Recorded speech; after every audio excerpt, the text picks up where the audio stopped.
ಕರ್ನಾಟಕದ ಮಾಜಿ ಮುಖ್ಯಮಂತ್ರಿಗಳು ಆದಂತಹ ಎಸ್.ಎಂ. ಕೃಷ್ಣರವರ ಪಾರ್ಥಿವ ಶರೀರ ಅವರ ಸ್ವಗ್ರಾಮವಾದಂಥ ಮದ್ದೂರಿನ ಸೋಮಿನಹಳ್ಳಿಗೆ ಬರ್ತಾ ಇದೆ. ಈಗಾಗಲೇ ದಾರಿಯುದ್ದಕ್ಕೂ ಸಹಿತ ಅವರ ಅನೇಕ ಜನ ರಾಜಕೀಯ ಶಿಷ್ಯರು, ಭಕ್ತಾದಿಗಳು ಅವರನ್ನ ತಮ್ಮ ಮನೆಯ ಮಗ ಮತ್ತು ತಂದೆ ಅಂತ ತಿಳಿದುಕೊಂಡವರೆಲ್ಲ ದಾರಿ ಉದ್ದಕ್ಕೂ ಪುಷ್ಪಾರ್ಚನೆಗಳನ್ನು ಮಾಡಿ ಅವರನ್ನ ಸ್ವಾಗತ ಮಾಡ್ತಾ ಇದ್ದಾರೆ. ಪಾರ್ಥಿವ ಶರೀರವನ್ನ ಪ್ರತಿ ಸರ್ಕಲ್ಗಳಲ್ಲೂ ಪ್ರತಿ ಊರುಗಳಲ್ಲೂ ಪುಷ್ಪಾರ್ಚನೆ ಮುಖಾಂತರವಾಗಿ ಶ್ರದ್ಧಾಂಜಲಿ ಸಭೆಗಳನ್ನು ಮಾಡಿ ಕಳಿಸ್ಕೊಡ್ತಾ ಇದ್ದಾರೆ. ಅದು ಸ್ವಗ್ರಾಮಕ್ಕೆ ಕೆಲವೇ ನಿಮಿಷಗಳಲ್ಲಿ ಬರ್ತಾ ಇದೆ. ಇಲ್ಲಾಗಲೇ ಅನೇಕ ಜನ ಸಹಸ್ರಾರು ಮಂದಿ ಅವರ ದರ್ಶನವನ್ನು ಮಾಡಲು ಕಾಯ್ತಾ ಇದ್ದಾರೆ. ಆ ಒಂದು ಗ್ರಾಮದಲ್ಲಿ ನಾವು ವಿಶೇಷವಾಗಿ ಅವರಿಗೆ ಆಧ್ಯಾತ್ಮಿಕ ರೀತಿಯಲ್ಲಿ ಸನಾತನ ಹಿಂದೂ ಧರ್ಮದ ಸಂಪ್ರದಾಯದಂತೆ ಅಂದರೆ ಅಗ್ನಿ ಸಂಸ್ಕಾರ, ಮನುಷ್ಯನ ದೇಹವನ್ನು ಹಿಂದೂ ಧರ್ಮದಲ್ಲಿ 5 ವಿಧವಾಗಿ ಸಂಸ್ಕಾರ ಮಾಡ್ತಾರೆ. ಒಂದು ಪೃಥ್ವಿ, ಆಪಹ, ತೇಜಸ್ಸು, ವಾಯು, ಆಕಾಶ. ಪೃಥ್ವಿ ಅಂದರೆ ನೆಲದಲ್ಲಿ ಹೂಳುವ ಸಂಪ್ರದಾಯ ಇರುತ್ತೆ, ಅವನನ್ನು ಸಮಾಧಿ ಮಾಡ್ತಾರೆ. ಜಲದಲ್ಲಿ ನೀರಲ್ಲಿ ಸನ್ಯಾಸಿಗಳನ್ನ ಸಾಧನ ಬಿಡುವಂತಹದ್ದು, ನೀರಿನಲ್ಲಿ ಸಮಾಧಿ ಮಾಡ್ತಾರೆ. ನಂತರ ಆಕಾಶದಲ್ಲಿ ಇಡತಕ್ಕಂತಹದ್ದು ರಣಹದ್ದುಗಳಿಗೆ ದೇಹವನ್ನು ಸಮರ್ಪಣೆ ಮಾಡ್ತಾರೆ ಪಕ್ಷಿಗಳ ರೂಪದಲ್ಲಿ, ಅದು ಪಾರ್ಸಿಗಳು ಮಾಡುವ ರೀತಿ. ಹಾಗೆ 5 ಸ್ಥಿತಿಯಲ್ಲಿ ಮನುಷ್ಯನ ದೇಹವನ್ನ ಪಂಚಭೂತಗಳಿಂದ ಹೇಗೆ ಶರೀರ ಬಂದಿದೆಯೋ ಪುನಃ ಪಂಚಭೂತಗಳಲ್ಲಿ ವಿಲೀನ ಮಾಡ್ತಾರೆ. ಅದನ್ನು ನಾವು ಇವತ್ತು ಅಗ್ನಿ ಸಂಸ್ಕಾರ ಅಂತ ಕರಿತಾವೆ. ಒಕ್ಕಲಿಗರ ಸಂಪ್ರದಾಯದಂತೆ ಅವರ ಮನೆಯಲ್ಲಿ ಕುಟುಂಬ ವರ್ಗದಲ್ಲಿ ಯಾವ ರೀತಿ ಬಂದಿದೆ ಅಂದರೆ ಅವರ ಮನೆಗೆ ನಾವು ಮೊದಲಿಂದ ಪೂಜೆ ಪುರಸ್ಕಾರಗಳಿಗೆ ನಾವುಗಳೆಲ್ಲ ಹೋಗ್ತಿದ್ವಿ. ನಮ್ಮ ಲಕ್ಷ್ಮೀಶ್ ಅಂತ ನಮ್ಮ ಸ್ನೇಹಿತರು ಹೋಗ್ತಿದ್ರು. ದೇವಸ್ಥಾನ ಪ್ರತಿಷ್ಠೆಗಳು, ಪೂಜೆಗಳು ಎಲ್ಲವನ್ನು ಮಾಡಿದ್ವಿ. ಆದ್ದರಿಂದ ಶಾಸ್ತ್ರೋಕ್ತವಾಗಿ ಅವರಿಗೆ ಆಧ್ಯಾತ್ಮಿಕತೆಯಲ್ಲಿ ಮತ್ತು ಇದರಲ್ಲಿ ಶ್ರದ್ಧೆ ಇದ್ದಿದ್ದರಿಂದ ಅವರಿಗೆ ಈ ರೀತಿ ಸಂಸ್ಕಾರ ಆಗಬೇಕು ಅಂತ ಕುಟುಂಬ ವರ್ಗದವರು ಮತ್ತು ನಮ್ಮ ಮುಖ್ಯಮಂತ್ರಿಗಳು DCM ಆದಂಥ DK ಶಿವಕುಮಾರ್ ಅವರು, ಗುರುಚರಣ್ರವರು, ಎಲ್ಲರೂ ಅವರು ಕುಟುಂಬ ವರ್ಗದವರು, ಪ್ರೇಮಾರವರು ಎಲ್ಲರೂ ಸೀದಾ ಅಗ್ನಿ ಸಂಸ್ಕಾರ ಮುಖಾಂತರವಾಗಿ ಸಂಸ್ಕಾರ ಆಗಲಿ ಅಂತ ಹೇಳಿ ಅವರೆಲ್ಲರೂ ಅದೇ ರೀತಿ ಸಂಸ್ಕಾರವನ್ನು ಮಾಡೋಕ್ಕೆ ಈಗಾಗಲೇ 15 ಜನ ವೇದ ಪಂಡಿತರು ಬಂದಿದ್ದೀವಿ. ಈಗಾಗಲೇ ಅನೇಕ ಜನ ಸ್ವಾಮಿಗಳು ಬರ್ತಾ ಇದ್ದಾರೆ, ಅನೇಕ ಜನ ಗಣ್ಯರು, ಸಚಿವರು ಕರ್ನಾಟಕದಾದ್ಯಂತ ಬರ್ತಾ ಇದ್ದಾರೆ. ಈಗ ನಾವು ಅವರಿಗೆ ಇನ್ನು ಕೆಲವೇ ಗಂಟೆಗಳಾದ ಮೇಲೆ ಸಾರ್ವಜನಿಕ ದರ್ಶನ ಮುಗಿದ ಮೇಲೆ 3 ಗಂಟೆಗೆ ಸರ್ಕಾರಿ ಮರ್ಯಾದೆಯೊಂದಿಗೆ ಅವರಿಗೆ ನಾವು ವಿಶೇಷವಾದಂಥ ಮರ್ಯಾದೆಯನ್ನು ಪುಷ್ಪಾರ್ಚನೆಯನ್ನು ಮಾಡ್ತೀವಿ. ಎಲ್ಲರೂ ಸಚಿವರು ಪುಷ್ಪ ನಮನವನ್ನು ಮಾಡ್ತಾರೆ. ನಂತರ ನಾವು ಅವರಿಗೆ ಅಗ್ನಿ ಸಂಸ್ಕಾರದ ಮುಖಾಂತರವಾಗಿ ಪುಣ್ಯಾಹವನ್ನು ಮಾಡ್ತೇವೆ. ಪಂಚಗವ್ಯ ಅಂತೇಳಿ ಸಗಣಿ, ಗಂಜಲ, ಹಾಲು, ಮೊಸರು ಇವನ್ನೆಲ್ಲ ಬೆರೆಸಿ ಶುದ್ಧ ಮಾಡ್ತೇವೆ. ನಂತರ ಆ ದೇಹಕ್ಕೆ ಪ್ರಾಯಶ್ಚಿತ್ತಾದಿಗಳನ್ನು ಮಾಡಿ ಜನ್ಮಾಂತರದಲ್ಲಿ ಮಾಡಿದ ಎಲ್ಲ ದೋಷವು ನಿವಾರಣೆ ಆಗಬೇಕು ಅಂತ ಗರುಡ ಪುರಾಣ ಹೇಳುತ್ತೆ. ಇದರ ಸಂಪೂರ್ಣ ವಿಚಾರಧಾರೆ ಗರುಡ ಪುರಾಣದಲ್ಲಿ ನಾರದರಿಗೋಸ್ಕರ ಮಹಾವಿಷ್ಣುವು ಹೇಳಿದಂಥ ಕಥೆಯನ್ನು ಭೂಲೋಕದಲ್ಲಿ ಯಮಧರ್ಮರಾಯ ನಚಿಕೇತನಿಗೆ ಹೇಳಿದಂಥ ಈ ಕಥೆಯನ್ನು ನಾವು ಎಲ್ಲವನ್ನು ಇಟ್ಕೊಂಡು ಸಂಸ್ಕಾರವನ್ನು ಅಗ್ನಿ ಸಂಸ್ಕಾರ ಅಂತ ಮಾಡ್ತಾ ಇದ್ದೀವಿ. ಹೀಗೆ ಇವತ್ತಿನ ತಿಥಿ, ವಾರ, ನಕ್ಷತ್ರ ಏನಾದ್ರು ದೋಷಗಳಿದ್ದರೆ ಅವೆಲ್ಲ ಪ್ರಾಯಶ್ಚಿತ್ತ ಮಾಡಿ ಅವರಿಗೆ ಇಲ್ಲಿ ಶ್ರೀಗಂಧದ ಕಟ್ಟಿಗೆಯಿಂದ ಮತ್ತು ಅನೇಕ ವಿಧವಾದ ಕಟ್ಟಿಗೆಗಳಿಂದ ಅದನ್ನು ವೇದಿಕೆ ಚಿತೆಯನ್ನು ರೆಡಿ ಮಾಡಿದ್ದೇವೆ. ಆ ವೇದಿಕೆಯ ಮೇಲಿಟ್ಟು ಅವರ ದೇಹವನ್ನು ಪಾರ್ಥಿವ ಶರೀರ ಬಾಳೆ ಎಲೆ ಮೇಲೆ ಅದನ್ನು ಮುಚ್ಚಿ ನಂತರ ಅವರಿಗೆ ಆಜ್ಯಾನ್ದ ತುಪ್ಪದಿಂದ ಸುಮಾರು 50 kg ತುಪ್ಪದಿಂದ ಅಭಿಷೇಕಾದಿಗಳು ಅದಕ್ಕೆಲ್ಲ ಮಾಡಿ ಅದರಿಂದ ಅಗ್ನಿ ಸಂಸ್ಕಾರವನ್ನು ಮಾಡುವಂತಹ ಕ್ರಮ ಇಲ್ಲಿ ಇನ್ನೇನು ಕೆಲವೇ ಗಂಟೆಗಳಲ್ಲಿ ಕಾರ್ಯಕ್ರಮ ನಡೀತಾ ಇದೆ. ಪ್ರತಿಯೊಬ್ಬ ಮನುಷ್ಯನಿಗೂ ತನ್ನ ಸತ್ತ ನಂತರ ದೇಹವನ್ನ ವಿಸರ್ಜನೆ ಮಾಡಬೇಕಾದ್ರೆ ದೇಹದಲ್ಲಿ ಕಲ್ಮಶ ಕೊಳೆಗಳೆಲ್ಲ ಇರಬಾರ್ದು. ಎಲ್ಲ ಧರ್ಮದರು ದೇಹವನ್ನ ಶುದ್ಧ ಮಾಡಿ ಸಂಟುಗಳನ್ನು ಹಾಕಿ ನೂತನ ವಸ್ತ್ರಧಾರಣೆಯನ್ನು ಮಾಡಿ ಕಳಿಸ್ಕೊಡ್ತಾರೆ. ಹೇಗೆ ದೇಹ ತಾಯಿ ಗರ್ಭದಿಂದ ಬಂತೋ ಪುನಃ ಪಂಚಭೂತಗಳಲ್ಲಿ ವಿಲೀನ ಆಗಬೇಕು. ಶ್ರೀಗಂಧ ಅಂದರೆ ದೇಹದ ಹೆಣವನ್ನು ಸುಡುವಾಗ ವಾಸನೆ ಬರುತ್ತೆ, ಅದು ಅತ್ಯಂತ ಕೆಟ್ಟ ದುರ್ಗಂಧ. ಅದೆಲ್ಲ ಆಗಬಾರದು ಅನ್ಕೋತ್ರ ದೇಹ ದೇವರು ಕೊಟ್ಟದ್ದಾದ್ದು ಪರಮಾತ್ಮನಲ್ಲಿಗೆ ನಾವು ಕಳಿಸಬೇಕಾದ್ರೆ ಯಾವುದೇ ದೋಷ ಇರಬಾರದು. ಅದಕ್ಕೋಸ್ಕರ ಶ್ರೀಗಂಧಗಳ ಕಟ್ಟೆಗಳನ್ನು ಹಾಕಿ ಸಂಸ್ಕಾರವನ್ನು ಮಾಡ್ತಾ ಇದ್ದೇವೆ.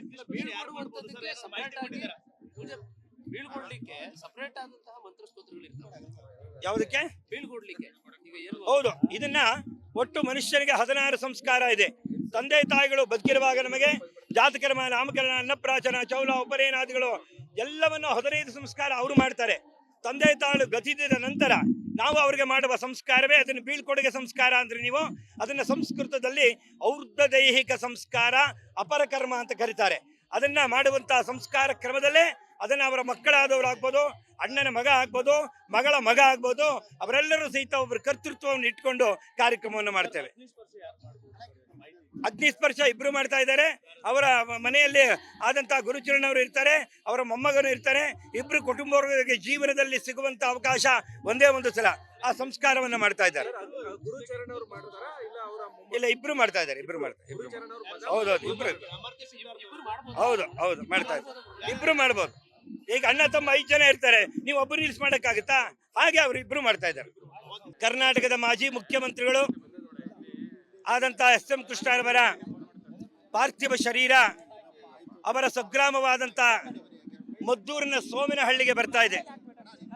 ಈಗಾಗಲೇ ದಾರಿಯುದ್ದಕ್ಕೂ ಸಹಿತ ಅವರ ಅನೇಕ ಜನ ರಾಜಕೀಯ ಶಿಷ್ಯರು, ಭಕ್ತಾದಿಗಳು ಅವರನ್ನ ತಮ್ಮ ಮನೆಯ ಮಗ ಮತ್ತು ತಂದೆ ಅಂತ ತಿಳಿದುಕೊಂಡವರೆಲ್ಲ ದಾರಿ ಉದ್ದಕ್ಕೂ ಪುಷ್ಪಾರ್ಚನೆಗಳನ್ನ ಮಾಡಿ ಅವರನ್ನ ಸ್ವಾಗತ ಮಾಡ್ತಾ ಇದ್ದಾರೆ. ಪಾರ್ಥಿವ ಶರೀರವನ್ನ ಪ್ರತಿ ಸರ್ಕಲ್ಗಳಲ್ಲೂ, ಪ್ರತಿ ಊರುಗಳಲ್ಲೂ ಪುಷ್ಪಾರ್ಚನೆ ಮುಖಾಂತರವಾಗಿ ಶ್ರದ್ಧಾಂಜಲಿ ಸಭೆಗಳನ್ನು ಮಾಡಿ ಕಳಿಸ್ಕೊಡ್ತಾ ಇದ್ದಾರೆ. ಅದು ಸ್ವಗ್ರಾಮಕ್ಕೆ ಕೆಲವೇ ನಿಮಿಷಗಳಲ್ಲಿ ಬರ್ತಾ ಇದೆ. ಇಲ್ಲಾಗಲೇ ಅನೇಕ ಜನ, ಸಹಸ್ರಾರು ಮಂದಿ ಅವರ ದರ್ಶನವನ್ನು ಮಾಡಲು ಕಾಯ್ತಾ ಇದ್ದಾರೆ. ಆ ಒಂದು ಗ್ರಾಮದಲ್ಲಿ ನಾವು ವಿಶೇಷವಾಗಿ ಅವರಿಗೆ ಆಧ್ಯಾತ್ಮಿಕ ರೀತಿಯಲ್ಲಿ ಸನಾತನ ಹಿಂದೂ ಧರ್ಮದ ಸಂಪ್ರದಾಯದಂತೆ ಅಂದರೆ ಅಗ್ನಿ ಸಂಸ್ಕಾರ, ಮನುಷ್ಯನ ದೇಹವನ್ನು ಹಿಂದೂ ಧರ್ಮದಲ್ಲಿ 5 ವಿಧವಾಗಿ ಸಂಸ್ಕಾರ ಮಾಡ್ತಾರೆ. ಒಂದು ಪೃಥ್ವಿ, ಆಪಹ, ತೇಜಸ್ಸು, ವಾಯು, ಆಕಾಶ.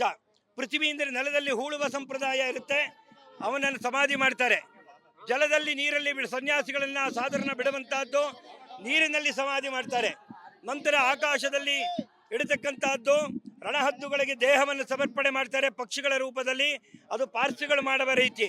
ಹಾಗೆ 5 ಸ್ಥಿತಿಯಲ್ಲಿ ಮನುಷ್ಯನ ದೇಹವನ್ನ ಪಂಚಭೂತಗಳಿಂದ ಹೇಗೆ ಶರೀರ ಬಂದಿದೆಯೋ ಪುನಃ ಪಂಚಭೂತಗಳಲ್ಲಿ ವಿಲೀನ ಮಾಡ್ತಾರೆ. ಅದನ್ನು ನಾವು ಇವತ್ತು ಅಗ್ನಿ ಸಂಸ್ಕಾರ ಅಂತ ಕರಿತಾವೆ. ಒಕ್ಕಲಿಗರ ಸಂಪ್ರದಾಯದಂತೆ ಅವರ ಮನೆಯಲ್ಲಿ ಕುಟುಂಬ ವರ್ಗದಲ್ಲಿ ಯಾವ ರೀತಿ ಬಂದಿದೆ ಅಂದರೆ, ಅವರ ಮನೆಗೆ ನಾವು ಮೊದಲಿಂದ ಪೂಜೆ ಪುರಸ್ಕಾರಗಳಿಗೆ ನಾವುಗಳೆಲ್ಲ ಹೋಗ್ತಿದ್ವಿ. ನಮ್ಮ ಲಕ್ಷ್ಮೀಶ್ ಅಂತ ನಮ್ಮ ಸ್ನೇಹಿತರು ಹೋಗ್ತಿದ್ರು. ದೇವಸ್ಥಾನ ಪ್ರತಿಷ್ಠೆಗಳು, ಪೂಜೆಗಳು ಎಲ್ಲವನ್ನು ಮಾಡಿದ್ವಿ. ಆದ್ದರಿಂದ ಶಾಸ್ತ್ರೋಕ್ತವಾಗಿ ಅವರಿಗೆ ಆಧ್ಯಾತ್ಮಿಕತೆಯಲ್ಲಿ ಮತ್ತು ಇದರಲ್ಲಿ ಶ್ರದ್ಧೆ ಇದ್ದಿದ್ದರಿಂದ ಅವರಿಗೆ ಈ ರೀತಿ ಸಂಸ್ಕಾರ ಆಗಬೇಕು ಅಂತ ಕುಟುಂಬ ವರ್ಗದವರು ಮತ್ತು ನಮ್ಮ ಮುಖ್ಯಮಂತ್ರಿಗಳು DCM ಆದಂಥ DK ಶಿವಕುಮಾರ್ ಅವರು, ಗುರುಚರಣ್ರವರು, ಎಲ್ಲರೂ ಅವರು ಕುಟುಂಬ ವರ್ಗದವರು, ಪ್ರೇಮಾರವರು ಎಲ್ಲರೂ ಸೀದಾ ಅಗ್ನಿ ಸಂಸ್ಕಾರ ಮುಖಾಂತರವಾಗಿ ಸಂಸ್ಕಾರ ಆಗಲಿ ಅಂತ ಹೇಳಿ ಅವರೆಲ್ಲರೂ ಅದೇ ರೀತಿ ಸಂಸ್ಕಾರವನ್ನು ಮಾಡೋಕ್ಕೆ ಈಗಾಗಲೇ 15 ಜನ ವೇದ ಪಂಡಿತರು ಬಂದಿದ್ದೀವಿ. ಈಗಾಗಲೇ ಅನೇಕ ಜನ ಸ್ವಾಮಿಗಳು ಬರ್ತಾ ಇದ್ದಾರೆ, ಅನೇಕ ಜನ ಗಣ್ಯರು, ಸಚಿವರು ಕರ್ನಾಟಕದಾದ್ಯಂತ ಬರ್ತಾ ಇದ್ದಾರೆ. ಈಗ ನಾವು ಅವರಿಗೆ ಇನ್ನು ಕೆಲವೇ ಗಂಟೆಗಳಾದ ಮೇಲೆ ಸಾರ್ವಜನಿಕ ದರ್ಶನ ಮುಗಿದ ಮೇಲೆ 3 ಗಂಟೆಗೆ ಸರ್ಕಾರಿ ಮರ್ಯಾದೆಯೊಂದಿಗೆ ಅವರಿಗೆ ನಾವು ವಿಶೇಷವಾದಂಥ ಮರ್ಯಾದೆಯನ್ನು, ಪುಷ್ಪಾರ್ಚನೆಯನ್ನು ಮಾಡ್ತೀವಿ. ಎಲ್ಲರೂ ಸಚಿವರು ಪುಷ್ಪ ನಮನವನ್ನು ಮಾಡ್ತಾರೆ. ನಂತರ ನಾವು ಅವರಿಗೆ ಅಗ್ನಿ ಸಂಸ್ಕಾರದ ಮುಖಾಂತರವಾಗಿ ಪುಣ್ಯಾಹವನ್ನು ಮಾಡ್ತೇವೆ. ಪಂಚಗವ್ಯ ಅಂತೇಳಿ ಸಗಣಿ, ಗಂಜಲ, ಹಾಲು, ಮೊಸರು ಇವನ್ನೆಲ್ಲ ಬೆರೆಸಿ ಶುದ್ಧ ಮಾಡ್ತೇವೆ. ನಂತರ ಆ ದೇಹಕ್ಕೆ ಪ್ರಾಯಶ್ಚಿತ್ತಾದಿಗಳನ್ನು ಮಾಡಿ ಜನ್ಮಾಂತರದಲ್ಲಿ ಮಾಡಿದ ಎಲ್ಲ ದೋಷವು ನಿವಾರಣೆ ಆಗಬೇಕು ಅಂತ ಗರುಡ ಪುರಾಣ ಹೇಳುತ್ತೆ. ಇದರ ಸಂಪೂರ್ಣ ವಿಚಾರಧಾರೆ ಗರುಡ ಪುರಾಣದಲ್ಲಿ ನಾರದನಿಗೋಸ್ಕರ ಮಹಾವಿಷ್ಣುವು ಹೇಳಿದಂಥ ಕಥೆಯನ್ನು ಭೂಲೋಕದಲ್ಲಿ ಯಮಧರ್ಮರಾಯ ನಚಿಕೇತನಿಗೆ ಹೇಳಿದಂಥ ಈ ಕಥೆಯನ್ನು ನಾವು ಎಲ್ಲವನ್ನು ಇಟ್ಕೊಂಡು ಸಂಸ್ಕಾರವನ್ನು ಅಗ್ನಿ ಸಂಸ್ಕಾರ ಅಂತ ಮಾಡ್ತಾ ಇದ್ದೀವಿ. ಹೀಗೆ ಇವತ್ತಿನ ತಿಥಿ, ವಾರ, ನಕ್ಷತ್ರ ಏನಾದ್ರು ದೋಷಗಳಿದ್ದರೆ ಅವೆಲ್ಲ ಪ್ರಾಯಶ್ಚಿತ್ತ ಮಾಡಿ ಅವರಿಗೆ ಇಲ್ಲಿ ಶ್ರೀಗಂಧದ ಕಟ್ಟಿಗೆಯಿಂದ ಮತ್ತು ಅನೇಕ ವಿಧವಾದ ಕಟ್ಟಿಗೆಗಳಿಂದ ಅದನ್ನು ವೇದಿಕೆ ಚಿತೆಯನ್ನು ರೆಡಿ ಮಾಡಿದ್ದೇವೆ. ಆ ವೇದಿಕೆಯ ಮೇಲಿಟ್ಟು ಅವರ ದೇಹವನ್ನು, ಪಾರ್ಥಿವ ಶರೀರ ಬಾಳೆ ಎಲೆ ಮೇಲೆ ಅದನ್ನು ಮುಚ್ಚಿ ನಂತರ ಅವರಿಗೆ ಆಜ್ಯಾನದ ತುಪ್ಪದಿಂದ ಸುಮಾರು 50 kg ತುಪ್ಪದಿಂದ ಅಭಿಷೇಕಾದಿಗಳು ಅದಕ್ಕೆಲ್ಲ ಮಾಡಿ ಅದರಿಂದ ಅಗ್ನಿ ಸಂಸ್ಕಾರವನ್ನು ಮಾಡುವಂಥ ಕ್ರಮ ಇಲ್ಲಿ ಇನ್ನೇನು ಕೆಲವೇ ಗಂಟೆಗಳಲ್ಲಿ ಕಾರ್ಯಕ್ರಮ ನಡೀತಾ ಇದೆ. ಪ್ರತಿಯೊಬ್ಬ ಮನುಷ್ಯನಿಗೂ ತನ್ನ ಸತ್ತ ನಂತರ ದೇಹವನ್ನು ವಿಸರ್ಜನೆ ಮಾಡಬೇಕಾದ್ರೆ ದೇಹದಲ್ಲಿ ಕಲ್ಮಶ, ಕೊಳೆಗಳೆಲ್ಲ ಇರಬಾರ್ದು. ಎಲ್ಲ ಧರ್ಮದರು ದೇಹವನ್ನು ಶುದ್ಧ ಮಾಡಿ ಸಂಟುಗಳನ್ನು ಹಾಕಿ ನೂತನ ವಸ್ತ್ರಧಾರಣೆಯನ್ನು ಮಾಡಿ ಕಳಿಸ್ಕೊಡ್ತಾರೆ. ಹೇಗೆ ದೇಹ ತಾಯಿ ಗರ್ಭದಿಂದ ಬಂತೋ ಪುನಃ ಪಂಚಭೂತಗಳಲ್ಲಿ ವಿಲೀನ ಆಗಬೇಕು. ಶ್ರೀಗಂಧ ಅಂದರೆ ದೇಹದ ಹೆಣವನ್ನು ಸುಡುವಾಗ ವಾಸನೆ ಬರುತ್ತೆ, ಅದು ಅತ್ಯಂತ ಕೆಟ್ಟ ದುರ್ಗಂಧ. ಅದೆಲ್ಲ ಆಗಬಾರದು ಅನ್ಕೋತ್ರ ದೇಹ ದೇವರು ಕೊಟ್ಟದ್ದಾದ್ದು, ಪರಮಾತ್ಮನಲ್ಲಿಗೆ ನಾವು ಕಳಿಸಬೇಕಾದ್ರೆ ಯಾವುದೇ ದೋಷ ಇರಬಾರದು. ಅದಕ್ಕೋಸ್ಕರ ಶ್ರೀಗಂಧಗಳ ಕಟ್ಟೆಗಳನ್ನು ಹಾಕಿ ಸಂಸ್ಕಾರವನ್ನು ಮಾಡ್ತಾ ಇದ್ದೇವೆ.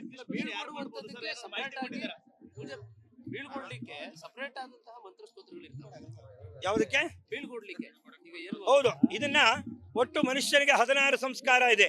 ತಂದೆ ತಾಯಿಗಳು ಬದುಕಿರುವಾಗ ನಮಗೆ ಜಾತಕರ್ಮ, ನಾಮಕರಣ, ಅನ್ನಪ್ರಾಶನ, ಚೌಲ, ಉಪನಯನಾದಿಗಳು ಎಲ್ಲವನ್ನು 15 ಸಂಸ್ಕಾರ ಅವರು ಮಾಡ್ತಾರೆ. ತಂದೆ ತಾಯಿಗಳು ಗತಿಸಿದ ನಂತರ ನಾವು ಅವ್ರಿಗೆ ಮಾಡುವ ಸಂಸ್ಕಾರವೇ ಅದನ್ನು ಬೀಳ್ಕೊಡುಗೆ ಸಂಸ್ಕಾರ ಅಂದ್ರೆ ನೀವು ಅದನ್ನ ಸಂಸ್ಕೃತದಲ್ಲಿ ಔರ್ಧ ದೈಹಿಕ ಸಂಸ್ಕಾರ ಅಪರಕರ್ಮ ಅಂತ ಕರೀತಾರೆ. ಅದನ್ನ ಮಾಡುವಂತಹ ಸಂಸ್ಕಾರ ಕ್ರಮದಲ್ಲೇ ಅದನ್ನ ಅವರ ಮಕ್ಕಳಾದವರಾಗ್ಬೋದು, ಅಣ್ಣನ ಮಗ ಆಗ್ಬೋದು, ಮಗಳ ಮಗ ಆಗ್ಬೋದು, ಅವರೆಲ್ಲರೂ ಸಹಿತ ಒಬ್ಬರ ಕರ್ತೃತ್ವವನ್ನು ಇಟ್ಕೊಂಡು ಕಾರ್ಯಕ್ರಮವನ್ನು ಮಾಡ್ತೇವೆ. ಅಗ್ನಿಸ್ಪರ್ಶ ಇಬ್ರು ಮಾಡ್ತಾ ಇದ್ದಾರೆ. ಅವರ ಮನೆಯಲ್ಲಿ ಆದಂತಹ ಗುರುಚರಣ್ ಅವರು ಇರ್ತಾರೆ, ಅವರ ಮೊಮ್ಮಗನು ಇರ್ತಾರೆ. ಇಬ್ರು ಕುಟುಂಬವರ್ಗಕ್ಕೆ ಜೀವನದಲ್ಲಿ ಸಿಗುವಂತ ಅವಕಾಶ ಒಂದೇ ಒಂದು ಸಲ ಆ ಸಂಸ್ಕಾರವನ್ನ ಮಾಡ್ತಾ ಇದ್ದಾರೆ. ಇಲ್ಲ, ಇಬ್ರು ಮಾಡ್ತಾ ಇದ್ದಾರೆ. ಹೌದೌದು, ಇಬ್ರು. ಹೌದು ಮಾಡ್ತಾ ಇದ್ದಾರೆ. ಇಬ್ರು ಮಾಡ್ಬೋದು. ಈಗ ಅಣ್ಣ ತಮ್ಮ 5 ಜನ ಇರ್ತಾರೆ, ನೀವು ಒಬ್ಬರು ನಿಲ್ಸ್ ಮಾಡಕ್ಕಾಗತ್ತಾ? ಹಾಗೆ ಅವರು ಇಬ್ರು ಮಾಡ್ತಾ ಇದ್ದಾರೆ.